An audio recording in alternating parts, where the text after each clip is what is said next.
Today I flew my kite down by the sea, out in the meadow, in a breezless dream. At first the kite resisted. I tugged too soon or pulled in the wrong direction, causing it to spiral downwards and collide with the sand like a bird with a broken wing. But with patience I learned to interpret each subtle strain, tremble and twist, until it no longer mattered where the kite began and I ended.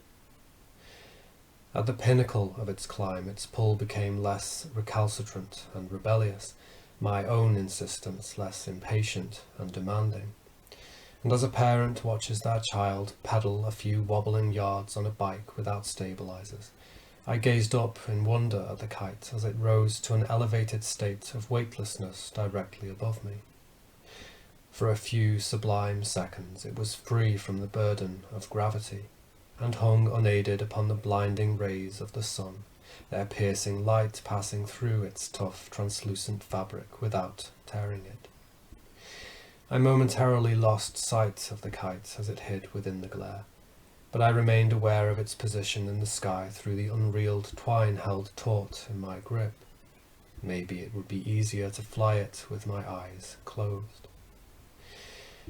Whenever the wind eased, and the impossibly thin, sturdy strings began to slacken and drift, the wings of the kite emptied, and it hovered, fragile and fluttering, in the breathless moment just before it lost its lift. Its nose would dip slightly, and though the wind would often return in time to catch the kite before it crashed upon the sandy beach, occasionally it would plummet to earth like a hawk, or glide downwards as helpless as an autumn leaf.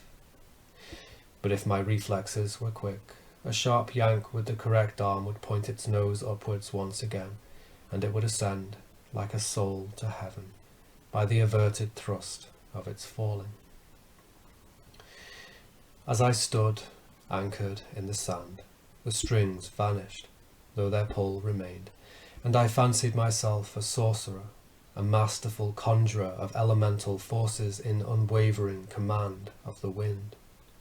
I could now describe the path of the kite as easily as drawing it, directing its flow as it explored the full extent of its aerobatic agility. By the guidance of my hands I steered it through the clear blue air in swift swooping arcs or undulating leisurely waves, and daring arrow dives that skimmed the powdery sand with its wingtips, redirected at the last moment. But the force driving it forward did not belong to me. Maybe I wasn't as in control as I thought. Perhaps the kite's motion was purely a result of its own intractable inclinations, and I was merely a convenient object tethering it to the ground, a puppet held up by its strings. I remembered a story I read as a child, about a boy whisked away by his patched from scraps paper kite, lifted high up into the clouds and transported to a distant island where kind animals could talk and evil witches could be defeated. Tentatively I raised my heels and stretched up onto my toes, but my feet remained firmly rooted to the ground. And yet, as the kite slipped streamlined and unobstructed through the breezy afternoon air, my spirit soared weightlessly with it.